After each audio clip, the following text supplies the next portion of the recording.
The constant reports of violence, climate worries, natural disasters, sometimes it can make us feel a little powerless. Oftentimes there isn't a quick or easy solution to society's biggest problems. But there is something that most people can do to make a difference, and that is giving blood. It saves lives. The American Red Cross collects donations to support millions of people each day, but that's not where it stops. The organization also, of course, as you know, provides food assistance, housing help, financial aid, meeting all kinds of demands that never seem to stop.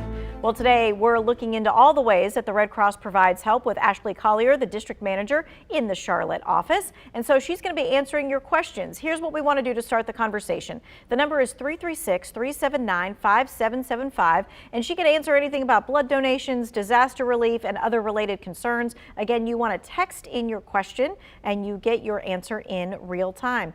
All right, so Ashley, let's kind of start with what everyone sees usually about the Red Cross when they think about that, and they think about blood donations, especially since we've had COVID and all that other kind of stuff. How do blood donations work now? Walk through the steps with me. Well, thank you again for having us on, and we really appreciate the support for all the work the American Red Cross does. Blood donations are exactly like they were before COVID. A lot of things, if you were a donor during COVID, there was masking and social distancing. A lot of those restrictions are now gone. It's up to the donor if they feel comfortable and they want to wear a mask. That's still allowed.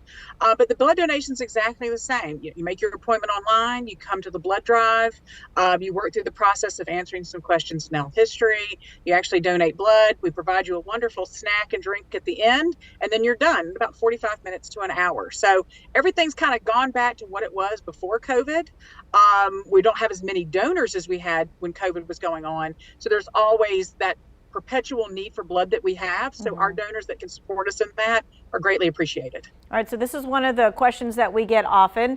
Do I need a vaccine to give blood? And what if I'm vaccinated? Do I need to bring my card?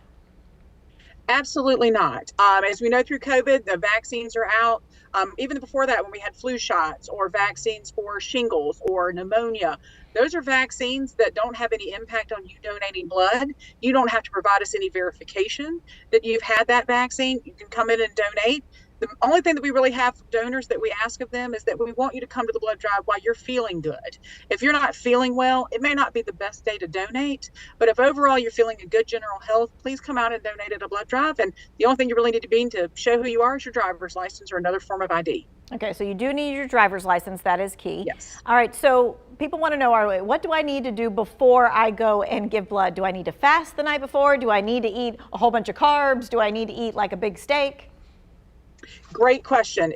Your donation experience is actually greatly, the outcome is greatly impacted by what you do prior to it. So being properly hydrated, drinking water preferably over sodas or sugary drinks is important. So making sure you're properly hydrated, having a meal that's very iron rich, so leafy vegetables, proteins, making sure you eat. You don't want to come to it fasting. This is not like a blood test. You want to come with those particular things. And if you do all of those things right, the likelihood of you having a reaction that a lot of people feel like they're going to have is lessened by that. So doing those two things in advance and a couple of days in advance as well, you do kind of want to plan it. It does have an impact on your outcome and providing you the best donor experience. All right. And so we talk about this a lot. You know, you hear that 1 pint of blood can save 3 lives. Kind of let's go through like what comes out of that 1 pint. How do we get that whole saving 3 lives thing? Absolutely. Great question again. Blood is made up of 3 components: red cells, plasma, and platelets. So when you donate a whole pint of blood, those products are kind of filtered out into those different pieces I just talked about. So platelets have a certain purpose in our hospital services. Plasma does as well as the red cells. So each of those items, because they're able to be separated, have the opportunity to help patients in a certain situation if they're having a trauma of which they may need a certain product at that time, premature children, during childbirth, individuals fighting blood cancers. All those components of blood are able to help support those individuals in those different journeys in their lives with the product that they need. So your blood does in essence help 3 lives because we're able to take it, divide it up, and give it to those based on what they're currently battling at that time. Yeah, and I think that's a key point that you brought up. I think people think that blood is needed like for surgeries or when people get in car accidents, but blood is actually needed on a consistent basis for some people that are going through certain situations. Absolutely.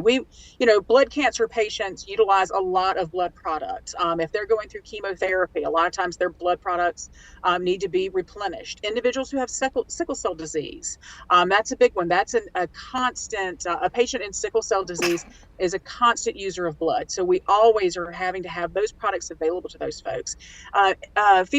Women who give birth, a lot of times if they have an incident or a traumatic thing that occurs from their childbirth, they're going to need blood product at that time. So we associate, like you said, that it's trauma or things like that. It's actually all the time, and it's some of the things that unless you're in it or you have that direct connection, you're unaware that those products are getting used every second somewhere in the country.